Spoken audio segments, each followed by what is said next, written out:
സലീംകുമാറിന്റെ തമാശകൾ കേൾക്കാത്ത സലീംകുമാറിന്റെ ചില ട്രോളുകളും ചില തമാശകളും ചില രംഗങ്ങളും പറയാത്ത ദിവസങ്ങൾ മലയാളത്തിലുണ്ടായിരുന്നു നമുക്ക് പറയാം.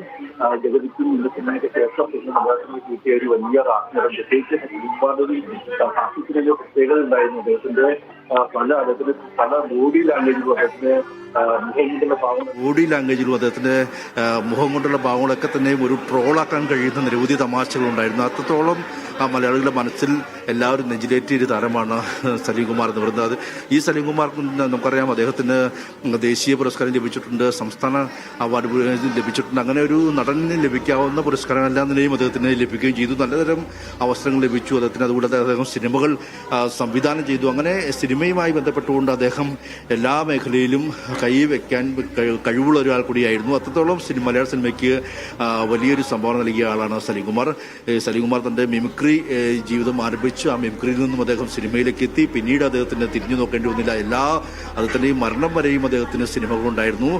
അദ്ദേഹം എല്ലാ രീതിക്കും ഹാസ്യനടനെന്ന് മാത്രമല്ല, അദ്ദേഹം സ്വഭാവ നടനായും എല്ലാ രീതിക്കും അത് തിളങ്ങിയ ഒരു വ്യക്തിത്വം കൂടിയായിരുന്നു.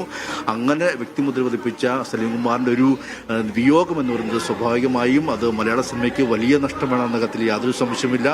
അദ്ദേഹം എല്ലായിടത്തും നിറസാന്നിധ്യമായിരുന്നു. അദ്ദേഹം രാഷ്ട്രീയ സമയത്ത് നമുക്കറിയാം, കഴിഞ്ഞ ഈ ഒരു നിയമസഭാ തെരഞ്ഞെടുപ്പ് കാലത്ത് പോലും അദ്ദേഹം ഇവിടെ കോൺഗ്രസിന് വേണ്ടി, പ്രത്യേകിച്ച് കോൺഗ്രസിന് വേണ്ടിയൊക്കെ അദ്ദേഹം വളരെ വലിയ രീതിയിൽ ശക്തമായി പ്രചരണത്തിലിറങ്ങി. അദ്ദേഹത്തിന്റെ ഒരു അവസാന നാളിലെ പ്രചരണമായിരുന്നു എന്ന് നമുക്കറിയാൻ കഴിയില്ലായിരുന്നു, നമ്മൾ പോലും തോന്നിയിരുന്നില്ല. പക്ഷെ അദ്ദേഹം വളരെ ആരോഗ്യവാനായിട്ടാണ് അദ്ദേഹം ഇവിടെ കളമശ്ശേരിയിലും മറ്റൊക്കെ ഞാൻ തന്നെ നേരിട്ട് റിപ്പോർട്ട് ചെയ്താണ്. അദ്ദേഹത്തിന്റെ ബൈറ്റുകളൊക്കെ അദ്ദേഹം ഇടതുപക്ഷവുമായി ബന്ധപ്പെട്ടുകൊണ്ടൊക്കെ ചില തർക്കങ്ങൾ ഉണ്ടാവുകയും അദ്ദേഹത്തിന്റെ അഭിപ്രായങ്ങൾ പറയുകയൊക്കെ ചെയ്യുന്നതൊക്കെ നമ്മൾ നേരിട്ട് കണ്ടത് കൂടിയാണ്. അത്തരത്തിലൊക്കെ അദ്ദേഹം രാഷ്ട്രീയമായി തന്റെ അഭിപ്രായങ്ങൾ കൃത്യമായി രേഖപ്പെടുത്തുന്ന ഒരു വ്യക്തി കൂടിയായിരുന്നു അദ്ദേഹം.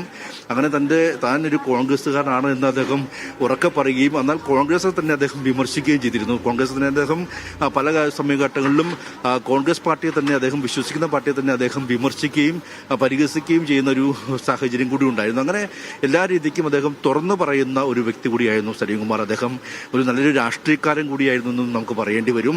അദ്ദേഹം എതിരാളികളോട് കൃത്യമായി അദ്ദേഹം തമാശകൾ, നർമ്മം കലർന്ന രീതിയിൽ അദ്ദേഹം ഒരു തല്ല് കൊടുത്താൽ അത്രത്തോളം വേദനിക്കില്ല. പക്ഷെ അദ്ദേഹത്തിന്റെ അത്രത്തോളം നർമ്മം കലർന്ന രീതിയിൽ അദ്ദേഹം അതിനെ ആ രീതിക്ക് അദ്ദേഹം വിമർശിക്കും. അങ്ങനെ കൃത്യമായി വിമർശിക്കുന്ന ഒരാൾ കൂടിയാണ് സലീംകുമാർ. അതേസമയം തന്നെ കോൺഗ്രസിന് വേണ്ടി ഇത്തവണ അദ്ദേഹം എല്ലാ വേദികളിലും അദ്ദേഹം ഓടി നടന്ന് പ്രചരണം നടത്തുകയും ചെയ്തു. അങ്ങനെ കൃത്യമായ രാഷ്ട്രീയ ബോധവും ആ രാഷ്ട്രീയ പാർട്ടി താൻ ഇന്ന രാഷ്ട്രീയക്കാരാണെന്ന് തുറന്നു പറയുകയും ചെയ്ത ആൾ കൂടിയാണ് സലീംകുമാർ. അങ്ങനെ എല്ലാ രീതിക്കും അദ്ദേഹം പറവൂർക്കാരെ സംബന്ധിച്ച പറവൂർ ജനതയുടെ ഒരു അഭിമാനം കൂടിയായിരുന്നു, പറവൂരുകാരുടെ ഒരു അഹങ്കാരം കൂടിയായിരുന്നു സലീംകുമാർ എന്ന് പറയാം. മുഖ്യമന്ത്രി വി ഡി സതീശനുമായിട്ടൊക്കെ അദ്ദേഹത്തിന് അടുത്ത ബന്ധമുണ്ടായിരുന്നു. അങ്ങനെ എല്ലാ രീതിക്കും അദ്ദേഹം തന്റെ അഭിപ്രായം വെട്ടിത്തുറന്ന് പറഞ്ഞിരുന്ന ഒരാൾ കൂടിയായിരുന്നു സലീംകുമാർ.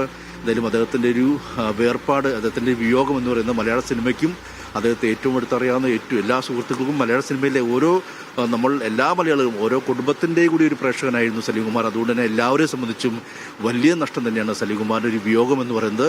അതിപ്പോൾ അല്പസമയം മുമ്പ് അദ്ദേഹത്തിൻ്റെ മൃതദേഹം ഇപ്പോൾ നടൻ ദിലീപ് അടക്കമുള്ളവർ, രമേഷ് പിഷാരടി, ശ്വേതാ മേനോൻ, നാദിർഷ അടക്കമുള്ള നടന്മാരെല്ലാം തന്നെ ഇവിടെ എത്തി ഇപ്പോൾ അദ്ദേഹത്തെ അവസാനമായി കണ്ടു. ഇനി നാളെ 8 മണിയോടെ അദ്ദേഹത്തിൻ്റെ മൃതദേഹം ഇവിടെ നിന്നും പറവൂർ കൊണ്ടുപോകും. പറവൂർ ടൗൺ ഹാളിൽ പൊതുദർശനത്തിന് വയ്ക്കും. അതിനുശേഷം അദ്ദേഹത്തിൻ്റെ വീട്ടിലേക്ക് കൊണ്ടുപോയി സംസ്കരിക്കുമെന്നുള്ളതാണ് ഇപ്പോൾ പറഞ്ഞിരിക്കുന്നത്.